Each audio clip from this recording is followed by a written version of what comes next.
Congratulations mister Bhaskar.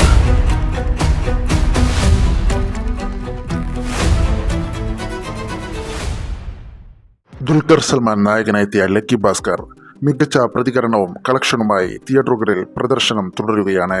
Venky ആറ്റ്ലൂരിയുടെ സംവിധാനത്തിൽ പുറത്തിറങ്ങിയ lucky Bhaskar തെലുങ്കിലും മലയാളത്തിലും മാത്രമല്ല ഇപ്പോൾ തമിഴകത്തും മികച്ച കളക്ഷനാണ് നേടുന്നത്. കഴിഞ്ഞ ദിവസം ലക്കി ഭാസ്കർ 100 കോടി ക്ലബിൽ ഇടം നേടുകയും ചെയ്തു. ആഗോളതലത്തിൽ ഇപ്പോഴും ചിത്രം മികച്ച കളക്ഷനോട് കൂടി തന്നെയാണ് മുന്നോട്ട് പോയിക്കൊണ്ടിരിക്കുന്നത്. ലക്കി ഭാസ്കറിന്റെ OTT റിലീസുമായി ബന്ധപ്പെട്ട ചർച്ചകളും ഇപ്പോൾ സജീവമായി കൊണ്ടിരിക്കുകയാണ്. നിരവധി പ്രേക്ഷകർ ചിത്രത്തിന്റെ OTT റിലീസിനായി കാത്തിരിക്കുന്നുമുണ്ട്. തിയേറ്ററിൽ വൻ വിജയമായതിനാൽ ചിത്രത്തിന്റെ OTT റിലീസ് വൈകുമോ എന്ന കാര്യത്തിൽ ഇതുവരെ വ്യക്തത ഉണ്ടായിട്ടില്ല. 30 കോടി രൂപയ്ക്ക് ചിത്രത്തിന്റെ OTT ഡീൽ ഉറപ്പിച്ചുവെന്നാണ് ഇപ്പോൾ പുറത്തുവരുന്ന റിപ്പോർട്ടുകൾ. ദക്ഷിണേന്ത്യൻ ഭാഷകൾക്കും ഹിന്ദിക്കും വേണ്ടി പ്രത്യേകം ബിസിനസ്സുകൾ നടത്തുമെന്നും റിപ്പോർട്ടുകൾ സൂചിപ്പിക്കുന്നു. ലക്കി ഭാസ്കറിന്റെ OTT റൈറ്റ്സ് നേടിയിരിക്കുന്നത് നെറ്റ്ഫ്ലിക്സ് ആണ്. നവംബർ 30 ചിത്രം OTTയിൽ റിലീസെത്തുമെന്ന റിപ്പോർട്ടുകൾ വരുന്നുണ്ട്. എങ്കിലും ചിത്രം തിയേറ്ററിൽ വൻ വിജയമായതിനാൽ ചിത്രത്തിന്റെ OTT റിലീസ് വൈകുവാനും സാധ്യതയുണ്ട്. ലക്കി ഭാസ്കറിനൊപ്പം ക്ലാഷ് റിലീസായി എത്തിയ അമരൻ തിയേറ്ററിൽ മികച്ച വിജയം തുടരുന്നതിനാൽ ചിത്രത്തിന്റെ OTT റിലീസ് വൈകുമെന്ന റിപ്പോർട്ടുകൾ നേരത്തെ തന്നെ പുറത്തു വന്നിട്ടുണ്ട്. തെലുങ്കിൽ ലക്കി ഭാസ്കറിന്റെ വിജയത്തോടുകൂടി ഹാട്രിക് ബ്ലോക്ക് ബസ്റ്ററാണ് ദുൽഖർ സൽമാൻ സ്വന്തമാക്കിയിരിക്കുന്നത്.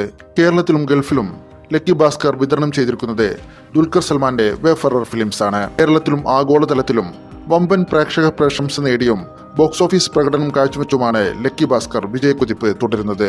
ഇതിനോടകം തമിഴ്നാട്ടിൽ നിന്നും മാത്രം ഈ ചിത്രം 10 കോടിയിലധികം കളക്ഷൻ നേടിയിട്ടുണ്ട്. 12 ദിവസങ്ങൾ കൊണ്ടാണ് സിനിമ തമിഴ്നാട്ടിൽ നിന്നും ഇത്രയും തുക നേടിയത്. ശിവകാർത്തികേയൻ ചിത്രം അമരൻ മികച്ച പ്രതികരണത്തോടുകൂടി മുന്നേറുമ്പോഴാണ് ലക്കി ഭാസ്കറിന്റെ ഈ നേട്ടം എന്നതും ഏറെ ശ്രദ്ധേയമാണ്. മീനാക്ഷി ചൗധരിയാണ് ലക്കി ഭാസ്കറിൽ നായികയായി എത്തിയത്.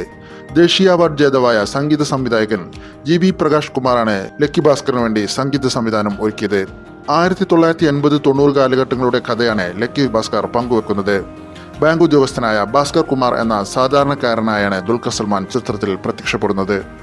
കൂടുതൽ മൂവി അപ്ഡേറ്റുകൾക്കും സിനിമാ ലോകത്തുള്ള പുതുപുത്തൻ വാർത്തകൾക്കുമായി നമ്മുടെ ചാനൽ നിങ്ങൾ സബ്സ്ക്രൈബ്